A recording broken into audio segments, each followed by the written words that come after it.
as they face off against challengers Luna Rossa, who you would think are pretty match fit. Joining us now is a man who's been amongst it all before, former America's Cup sailor and Olympian, Carl Whiting. Carl Tiny Whiting. G'day, Carl. Good to see you, mate. Good to see you too, mate. Nice to see you. Good. How fast are we?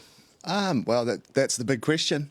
You know, the Kiwis certainly showed they had plenty of pace before Christmas in the Auckland Regatta, but just Luna Rossa have also shown that they've made some major gains and were dominated at the end of the Prada Cup. Yeah. So what do we know about today? So 4 p.m. today, the winds are, what did you say, Amanda? Sort of light to moderate? There's supposed to be a little bit of kick in that wind, which I understand favours us. Yeah, norwesterly, 10 to 12 knots. So it's a moderate forecast today, which all it really means is that we're going to have good even racing.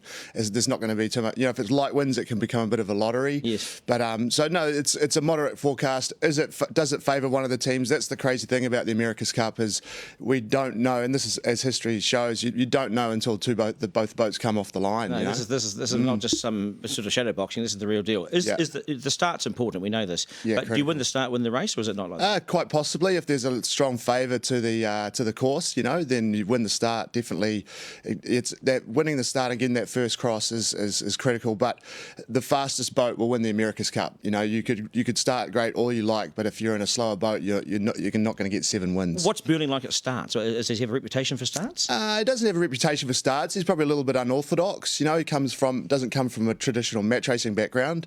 The Olympic classes, there's lots of boats on the start line and things like that. But they're intensely drilling every scenario for years. So and he's definitely the man for the job. Oh, he's huge talent. Because Francesco Brunick said, look, he is a crazy talent, but questioned his experience. How do you put that experience against Jimmy Spittle, who kicked our butts? It still haunts us to this day a few years ago. Yeah, for sure. But the same question was asked of Pete in Bermuda, and he showed them otherwise. And they've been preparing, and they've had the advantage of being able to watch and learn a lot.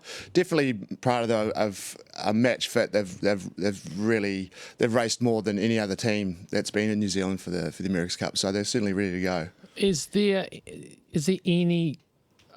You hear hometown advantage, but come on, if these other clowns don't know New Zealand conditions right now, they're not sailors, are they? Yeah, no, I mean, there's so much resource goes into learning all the weather.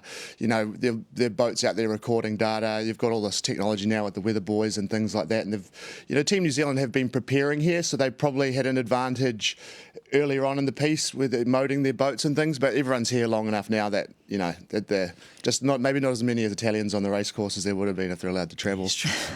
You want close racing. You want tactics to play a part.